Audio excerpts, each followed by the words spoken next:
Hi, it's Daphne. Welcome back to my channel. In today's video, I wanted to react to the 22 books I said I was excited to read in 2022 and to see how many I actually read, how many books I didn't read, but would still like to. This video is inspired by Meg with Books. She did this video not that long ago, reacting to the books she did and did not read. I'm gonna set it up similarly to how she did. So I'm gonna list the books I read and liked, the books I read and did not like, and then the books I didn't read but I'm still interested in, and then the books I didn't read and I'm no longer interested in. So let's get into the reaction. Hi, I'm Daphne. Welcome back to my channel. In today's video, I'm going to talk about the 22 books I want to read in 2022. Also, I think this would be a really fun video to watch at the end of 2022 to see how well I did.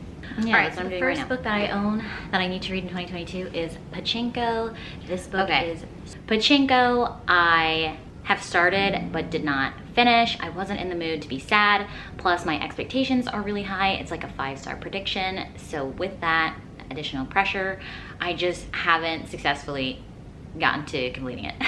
I did start it, so I'm gonna mark that as didn't read, but still very interested. The next book I want to make sure I read in 2022 is The Crown of Gilded Bones by Jennifer L. Armentrout. The Crown of Gilded Bones is a book I did read. This is the third book in the Blood and Ash series. I reread books 1 and 2 to get to this one this whole year. I do like to binge series where the plot is important across all the books, and I was disappointed in this. I feel like the author isn't sure where they're going. I feel like the magic system is like willy-nilly, like she's just making stuff up as she goes, as it suits her plot line, and it doesn't feel like she really like thought everything through and is going along that logical hard magic system. It just feels like she just makes stuff up to be convenient for whatever mood she's in. So I did not like that, but I did read it. Then I definitely have to read Magic Lessons by Alice Hoffman. Okay, Magic Lessons I own and I have not read it. But I'm still interested because I own it. It's just like, I like reading things in chronological order. This is in like time order, but it's not in publication order, so that's what's kind of holding me off. And I've had bad experiences with other witchy books, though not all, so it just makes me hesitate. So I'm still interested, but I haven't read it. I definitely just need to read Beverly Jenkins in general. She is a Black historical romance author. Okay, Beverly Jenkins, these two books I did in fact read and overall enjoyed. So read and liked. I liked the older writing style of Beverly Jenkins more than I liked the more recent release out of the two of these books. I thought the writing style was kind of like and I didn't connect with the characters as much, but the older one I really did enjoy. So 2 wins right there. Then I want to read The Dragon Republic, basically the Poppy War series. I already read the first one. Okay, The Dragon Republic, I've not read. And I do want to binge the entire series, but I just haven't made the time. So haven't read, I own the entire series. I want to binge all of it at the same time. So I'm very interested still. Then I want to start the Jade City series. I have obviously this. Okay, Jade City is just the same situation as the Poppy War. I want to binge the whole series. I didn't make the time for it. I'm still very interested, and I didn't start it, I didn't read it. So didn't read, but still interested. Sorry if I'm going through this a little fast. I did previously record like half of this video, but there was no audio on the screen recording. So I just like took a break to try to figure that out, and I'm just recording it on my phone because honestly, like doing it on the computer, people made it so freaking complicated. And then I checked Meg's video and I was like, how is Meg doing it? And she's looking at her phone. I'm like, is she just recording it on her phone? I don't know. So that's what we're doing. And hopefully the editing process isn't a pain in the ass. So then I'm also really excited to finally try the 5th season by N.K. Jemisin. The 5th season I read and really enjoyed. I want to binge that entire series as well. Why do I think I'm like this fantasy queen? Watching BookTube makes me think like I'm a fantasy girly, which maybe like a little bit, but mostly if there's romance in it in reality, because I just haven't been reading them. Like I own the whole Broken Earth trilogy here and I only read the first one. And I'm probably gonna reread the first one once I'm ready to like get to the second and third one. But I did read it. I did read the 5th season, so read and liked. Then I'm also really excited to read She Who Became the Sun by Shelley Parker Chan. She Who Became the Sun, I am still very interested in reading. I have not read it, I own it. I bought it when it was still fairly new. I have the hardcover and everything before the paperback came out, and I think my expectations are really high on this too. Like, I want it to be a 5-star read. I want it to at least be a 4-star read. Like, maybe I should just stop hyping myself up too much on books and just be like, I hope they're 4 stars, because 4 stars is a lot less pressure than 5 stars. And I don't hear a lot of people talking about this book anymore, so I don't know if that's like a bad sign, but I do want to get to it. It just gives that like woman empowerment, not exactly like Mulan, but like Mulan energy kind of story, and I just want to love it. I think I've just been scared because I want to love it, so I've been scared to pick it up. So haven't read, but still very interested. Then I want to read Beartown by Frederick Bachman. I've had such success reading his books in the past. Okay, Beartown, I haven't read. I started it similarly to the Pachinko situation, and my expectations are really high. I like want it to be a 5-star. It's sad. I have to be in the mood to be sad. So I got like 20 pages in as well and put it down. So didn't read, but still very much interested. The first book I'm excited to read in 2022 that's a new release is Glow by Raven Kennedy. This is the 4th book in the Plated Prisoners series. Okay, Glow I did read, and unfortunately I have to lean more towards not liking it. I feel like this is similar to Blood and Ash, where I have no idea where the story is going, so I don't like trust the author, and I don't feel like they know where the story is going, and they just kind of like, we're just like meandering along in this fantasy world with no direction, no purpose. I did enjoy the Plated Prisoners series in general, especially if you kind of look at it like less of a romance and just more of our main character Aren's story and how she becomes more powerful and more confident in herself and things like that. I really enjoyed that, but I just feel a little lost. I don't understand the purpose of the story anymore, so I'm just like not that interested in continuing the series. I might though, but low on the priority. Then I'm excited, like everybody else and their mother, for Emily Henry's Book Lovers book to come out. Okay, Book Lovers I read and liked. This is a romance, contemporary story. I would say it does lean a bit women's fiction, so if you go in with those expectations, you'll probably enjoy it more. It's not like the steamiest, most romantic book I've ever read, but I really do enjoy Emily Henry. I'm excited for all of her work. And out of the 3 I have read of Emily Henry, I'd say Book Lovers is like the last on the list from like favorite to least favorite. But overall, I read it and liked it, so a win. Then I just happened across this book called Daphne My Name by Josh Malerman. I'm pretty sure he's the guy who wrote Bird Box. All right, and then Daphne, I almost completely forgot this was on this list. I only recently remembered because I saw Kayla from Books and Lala was reading this book, and she actually really enjoyed it. I think I'm gonna say, obviously I didn't read it, so I didn't read, and then I'm not that interested in reading it anymore. The only reason I was intrigued was because it's my name. It's about like a basketball team and stuff like that, but I'm not really a thriller girly, so it's not a priority. And if I were to get it, I'd be more interested in just owning a physical copy from my shelves versus like actually reading the book. And I don't have a lot of shelf space, so it's not a priority to buy either. So I'm just gonna say I didn't read it and I'm not interested. Then I'm excited to read Hook, Line, and Sinker by Tessa Bailey. This is the second book to It Happened One. Hook, Line, and Sinker is another book like I kinda knew it was on my radar, but like kind of forgot I wanted to prioritize it. I planned on taking it out from the library and just like kept getting distracted by other books and didn't read it. So I didn't read, but I'm still very much interested. I enjoyed the first book in the series, It Happened One Summer, and I want to see what happens with the main heroine's sister and the best friend. I think it's just gonna be a cute, fun, smutty time. And I should just read it. I'm actually really excited. I should make this like a priority hold on my library. I think the wait was really long for it. I don't remember, but I should check it out.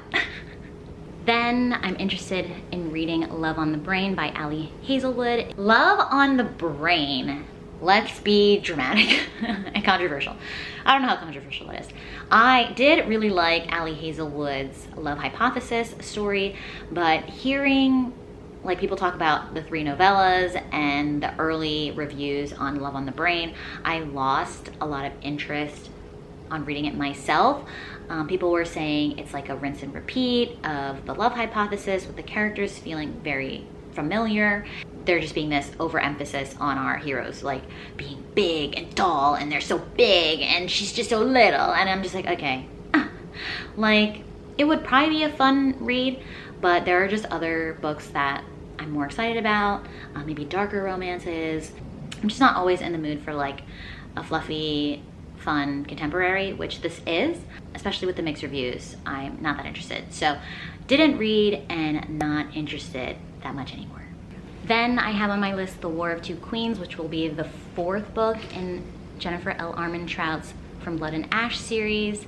I heard, all right, so it makes sense based on what I thought on the 3rd book that for the 4th book in the Blood and Ash series, I am not interested in reading it. I have not read this book. So I'm interested in reading the 4th one if I enjoy the 3rd one enough. If I enjoyed the 3rd one enough, which I did. Read from before. The first one is called American Royalty. I think the concept of this book, American Royalty, I now own. I was interested enough to buy it, but I did not read it yet. And honestly, I think the other problem I have with some of these books is that I just prioritize my Kindle books. It's just so much easier to read on the Kindle, and reading a physical copy is just like a slower time. So a lot of the books on my December TBR are physical, so hopefully I'll like get back in the vibe of like reading physical books, and I'll pick up some of the ones on my shelves. So didn't read, but still very interested. Then the next book that is from an author I haven't read from before is called Set on You by Amy Leah. Okay, Set on You is a gym romance. And I did read this, and I did like it. There were aspects that were a little annoying, but overall, I would say it was a win. This is just a cute contemporary romance with a curvy heroine and an infatuated man. So, very cute, fun time. And then the last new release I'm interested in, I'm not sure if I'll get to it in 2022, but that'd be dope. We'll see if it's up my alley.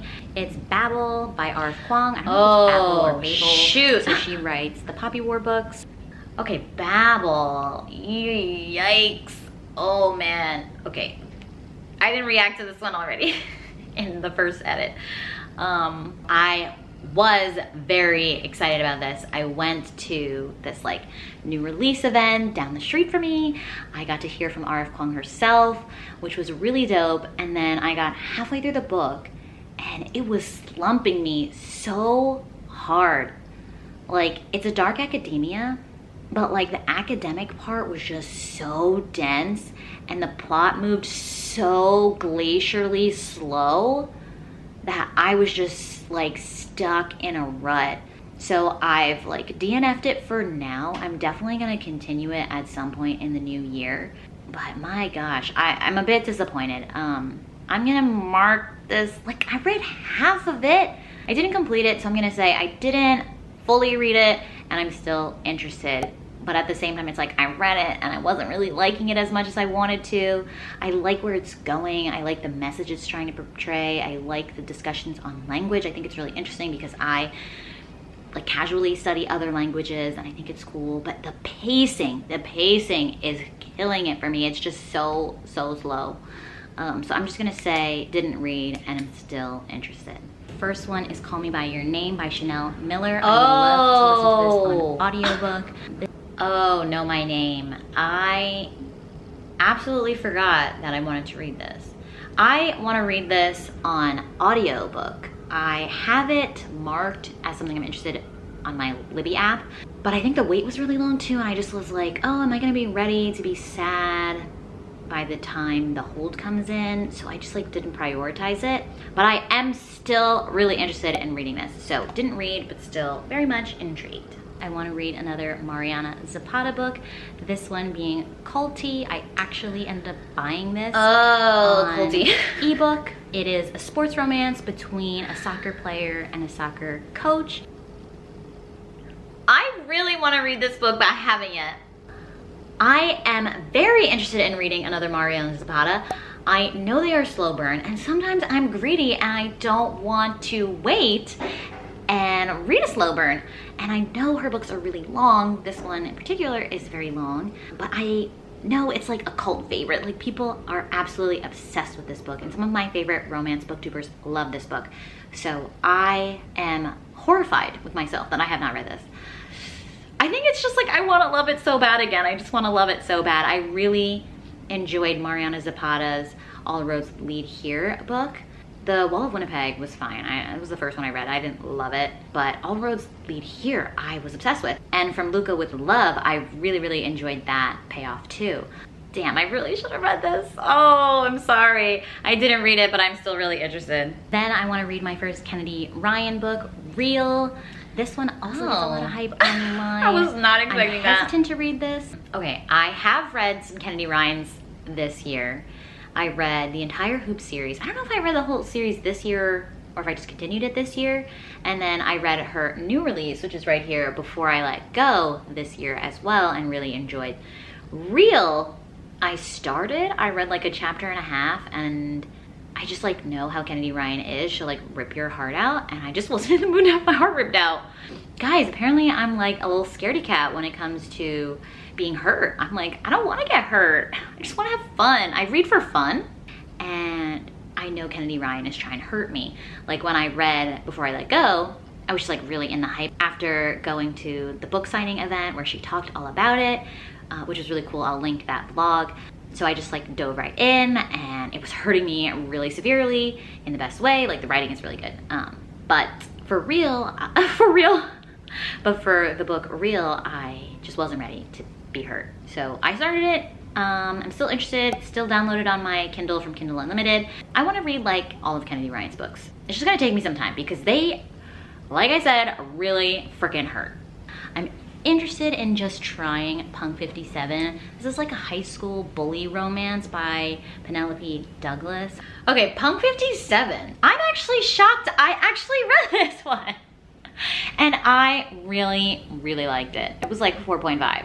At first I was hesitant because it takes place in high school, but both characters are 18 and it is very spicy and fun, and the bully aspect like doesn't always make sense, but like I was into it, and there was like a little bit of a mystery element going on that wasn't that big a deal and wasn't my main focus, but like it was like intriguing enough. I am happy I read it. It was my first Penelope Douglas, and I want to read more Penelope Douglas. It was a really fun time. So I read and liked. Another win, yay! Okay, so those are all the books. Let me just count that up. Technically, I counted 23 books, but like I only said 22 in the video because I counted the Beverly Jenkins as one. So that leaves us at 12 books I didn't read, but I'm still interested in. 3 books I didn't read, but I'm not interested anymore. 6 books I read and liked, and then 2 books I read and didn't like. So what are those? This is 15, only 8. I only read 8 out of the 22 books I talked about, which isn't great. But I've read over 60 books this year, so that's great. Good for me. I just am so much of a mood reader, and sometimes I forget what I was in the mood to read before. I hope you enjoyed this video. I had a good time after I figured out how to do the recordings and stuff. Hopefully the edit is good. If you enjoyed this video, please give it a thumbs up and subscribe down below if you haven't already, and I'll catch you in another video. Bye!